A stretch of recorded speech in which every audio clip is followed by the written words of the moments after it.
अस्सलामुअलैकुम dear students, उम्मीद करता हूँ आप खैरियत से होंगे। आज का जो टॉपिक है केमिस्ट्री में वो है reversible and irreversible reaction. Class 10 की केमिस्ट्री में टॉपिक है रिवर्सिबल एंड इरिवर्सिबल रिएक्शन। कल हमने पढ़ा था केमिकल इक्विलिब्रियम के बारे में। तो केमिकल इक्विलिब्रियम में हमने ये भी पढ़ा था कि केमिकल इक्विलिब्रियम ये रिवर्सिबल रिएक्शन में होगा। तो आज हम पढ़ेंगे कि रिवर्सिबल एंड इरिवर्सिबल रिएक्शन क्या चीज़ है। Reversible reaction those reaction in which the reactant make product and the product can recombine to make reactant again are called reversible reaction। Reversible reaction का क्या मतलब है? जब रिएक्टेंट आपस में कंबाइन होके प्रोडक्ट बना रहा है तो कुछ देर बाद आफ्टर सर्टन टाइम, कुछ वक्त बाद प्रोडक्ट जो है वो वापस आपस में रिकम्बाइन होके रिएक्टेंट बनाएगा। तो इसे हम कहते हैं reversible reaction. Simply it's mean the reaction proceed in both direction. One is forward direction and the other is backward direction, reverse direction.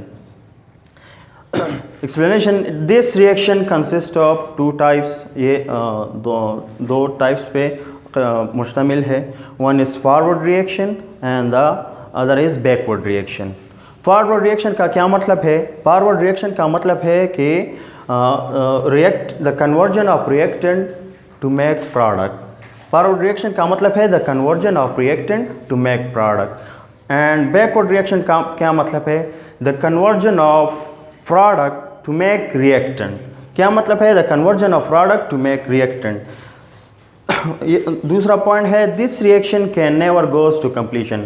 और याद रखिए ये रिएक्शंस जो है रिवर्सिबल रिएक्शन, ये कभी भी कंप्लीशन अचीव नहीं करेगा, क्योंकि जब रिएक्टेंट टाइम के साथ डिसअपेयर होगा तो वहाँ पर प्रोडक्ट बनेगा। प्रोडक्ट वापस रिकम्बाइन होके या डिकम्पोज होके वापस रिएक्टेंट बनाएगा।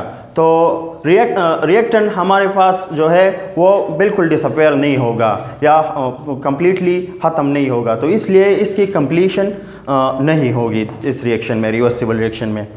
थर्ड पॉइंट है the equilibrium state can only B establish in reversible reaction. Equilibrium state जो है हमने पढ़ा था केमिकल इक्विलिब्रियम में। इक्विलिब्रियम स्टेट जो है वो सिर्फ रिवर्सिबल रिएक्शन में इस्टेब्लिश होगा। फोर्थ पॉइंट है it is represented by double half headed arrow. ये डबल हाफ हेडेड एरो पे रिप्रेजेंट करेगा। ये ऊपर वाला एरो जो है वो इसका मतलब है कि reaction goes in forward direction, और ये नीचे वाला हाफ हेडेड एरो जो है ये इसका मतलब है कि प्रोडक्ट जो है वो वापस बैकवर्ड रिएक्शन करके हमारे साथ रिएक्टेंट बनेगा। एक जनरल स्पेसिफिक एग्जांपल है ये नाइट्रोजन गैस है, ये हाइड्रोजन, ये आपस में रिएक्ट करके क्या बनाएगा? अमोनिया। तो इसमें फॉरवर्ड रिएक्शन कौन सा है? फॉर एग्जांपल हम यहाँ पे लिख रहे हैं फॉरवर्ड रिएक्शन। फॉरवर्ड, ये टू टाइप्स ऑफ रिएक्शन है। फॉरवर्ड रिएक्शन, इसमें ये nitrogen and hydrogen 3 mole of या 3 मॉलिक्यूल हम कह सकते हैं। 3 मोल ऑफ नाइट्रोजन, ये 1 mole of 3 mole of hydrogen, 1 mole of nitrogen, या 3 molecule of hydrogen and 1 molecule of nitrogen gas. ये फॉरवर्ड रिएक्शन का साइन है। ये रिएक्ट करेगा और क्या बनेगा? प्रोडक्ट क्या देगा? Ammonia, NH3, 2 mole of NH3 देगा। और इसका जो बैकवर्ड रिएक्शन है, मतलब बैकवर्ड रिएक्शन या रिवर्स रिएक्शन,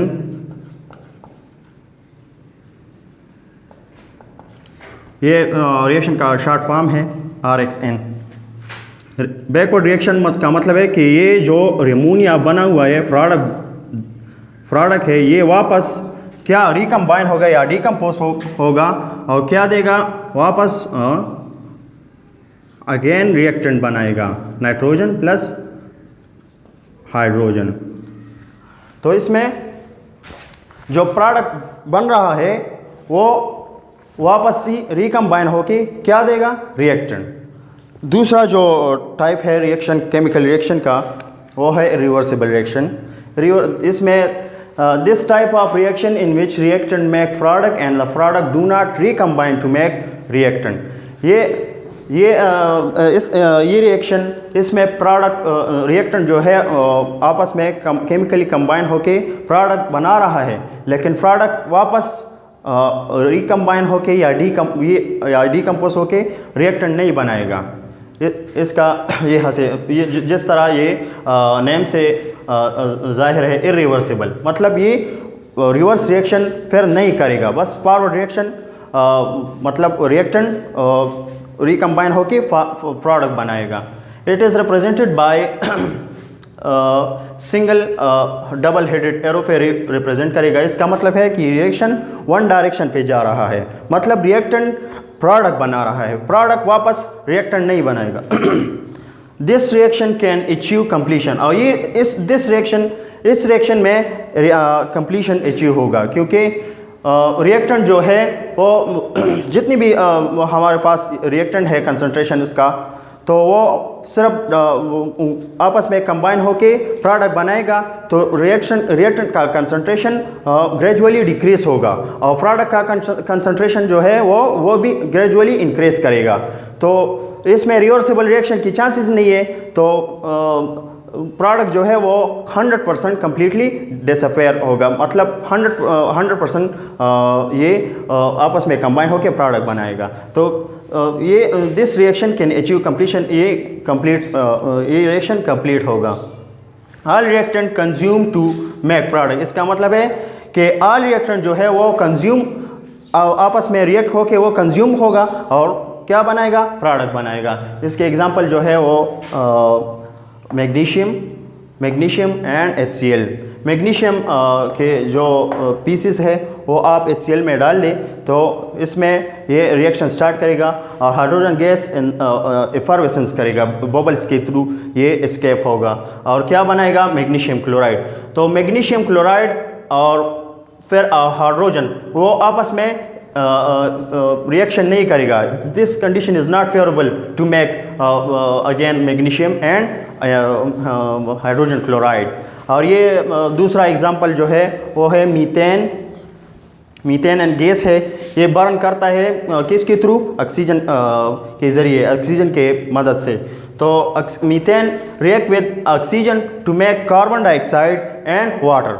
मीथेन जो है वो ये ऑक्सीडेशन रिएक्शन है, बर्निंग प्रोसेस है, तो रिजल्ट में क्या देगा, प्रोडक्ट क्या बनेगा, कार्बन डाइऑक्साइड और वाटर बनाएगा। यहाँ तक ये टॉपिक कंप्लीट हुआ। इंशाल्लाह कल और टॉपिक आपको प्रेजेंट करेंगे।